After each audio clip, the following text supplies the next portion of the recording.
Hello everyone, in this video we are going to learn how to upload a file to S3 using Python. There are multiple ways which we can use to accomplish this. So let's get started. Before we can write our Python code, you should have a IAM user which has S3 read and write access already configured on your machine. You can once you have that user configured, we can use that user to perform our S3 operations. I have already created a video where I have shown you how to create an S3 user and configure on your machine. I will put that link in the description, and if you don't have that user configured, please follow tutorial from that video, and once you set up that video you can get started with this one. So let's get started here. So with Python we have to import our Boto3 library, which let's import the Boto3 library, which should give us all the functions that needed to upload a file to S3. So the first method we are going to learn is to use the client object, so that we can say that S3 client equal to Boto3 dot client and the get client for S3, and this should give us the client class, and we can use that to upload file from our system to S3. I have already created one file, this sample file, which we will upload to one of our S3 bucket. Let's say that we want to upload it to this binary guy from Python 1 bucket. As you can see, there are currently no objects in this bucket. So let's change that, and there's a simple function that we want to do is first we need S3 client that is upload file. That function is named aptly, so we don't have to think much. And then this function takes three parameters. First one is the file name that we want to upload. Let me just put those here. The second one is the bucket name, where we want to upload that file, and the third one is the key name, object name. So let's say your file currently is named as samplefile.txt, and maybe in S3 you want something different name for that. In that case you will use the object name. So all these three parameters we need. So I have already created those parameters, and let me just copy paste those here.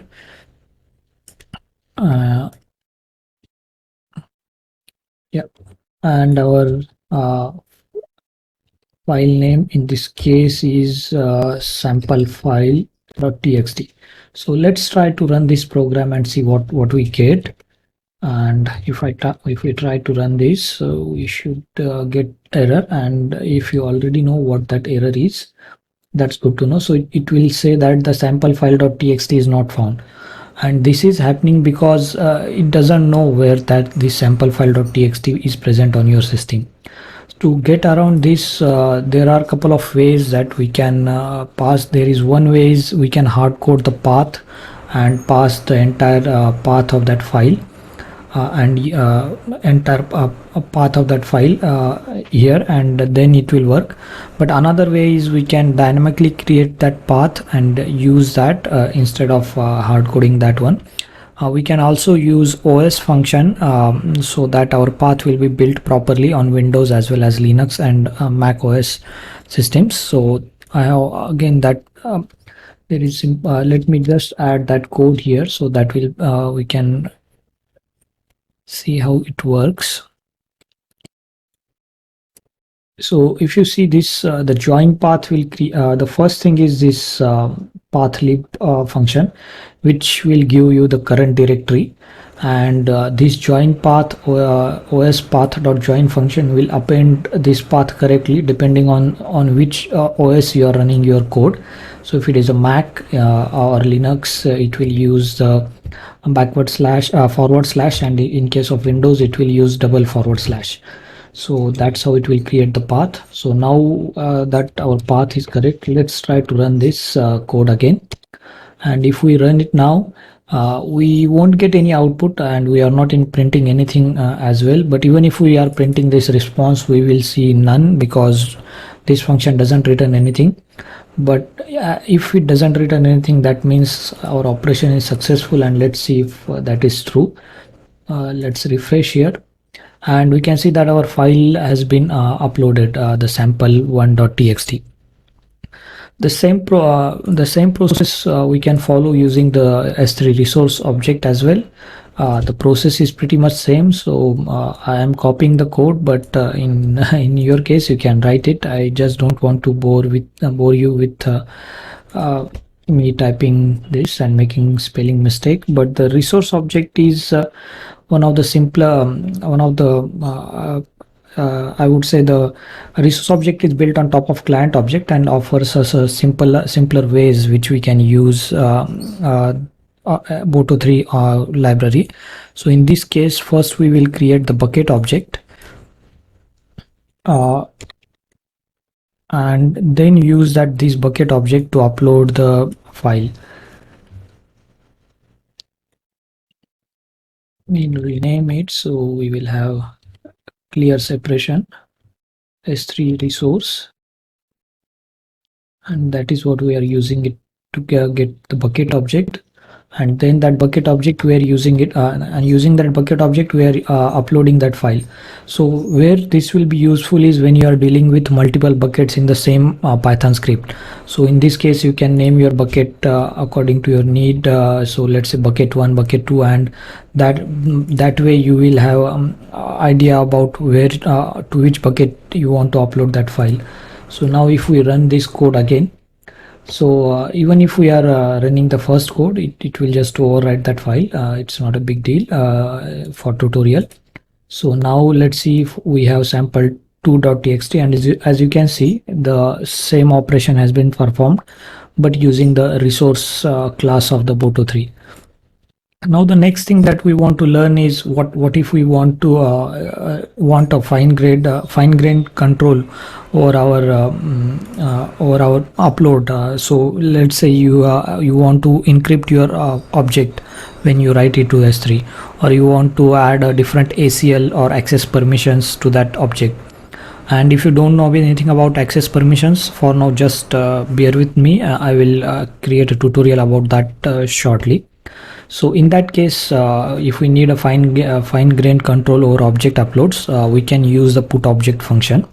So there are different parameters that we can pass to put object function, which will give us different options like encryption and ACL and metadata. So let's see how we can use that. Both resource and client classes of Boto3 have that put object command. Let's say we want to use this S3 resource in this case. So S3 resource that put object, and this put object will take different parameters. So let's say what it needs. The first thing we can pass is what file we want to upload to S3, and in this case is our file name. Then let me just copy paste, so that will be easy. Next thing that we are passing is the ACL, and by ACL we mean what kind of access this object will have in S3. Then we are also encrypting our object while say writing it to the S3, and we can also give the different key name. Let's say in this case our key name is the sample3.txt, and we can check those details on console if it creates with the proper key name. And then the metadata.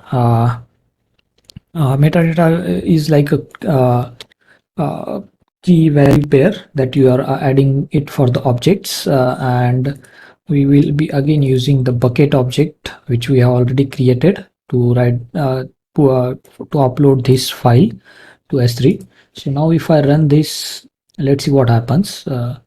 Let me also print this and see what we get. This response 3 has printed this name, and we can see that it is saying that to this bucket it has created this sample3.txt key. So let's see if that is true, and we can refresh it. And yeah, it is created, but we also want to check if it has encrypted our data and put ACL as private or not, and our also metadata it has added or not. So if we see this file, it is uploaded, and it shows that our encryption has enabled. And if we go back and check for the other files, let's say for sample2.txt, it will show the encryption as disabled. Yeah, here you can say that encryption as disabled. Again, we can also check if our tags have been added or not. So yeah, here you can see that environment as dev and owner as binary cat. These tags have been added to this sample3.txt. So this is how we can add files to S3, and also have fine grained control. And if you want to learn more about this put object command, I will put link in the description. But you can also check the Boto3 documentation. It's pretty good if you want to learn more about all the options that you can pass to this command. So you can, here you can see that there are a lot of options here which you can pass to this put object, which can decide how your object will be treated in S3. The next and last thing that we want to learn in this tutorial is how you can pass the binary data to S3. So let's say you already have a binary data as output from some operation. So how would you write that data, or how as an object in S3? One of the option you can think of is like you can create a file on your local machine with that binary data and then upload that file. But there is an easier way. We can use upload file object function, which is provided by Boto3, which can upload the binary data instead of file. So the syntax for that is pretty much same as the upload file, but in this case we will be just passing the binary data.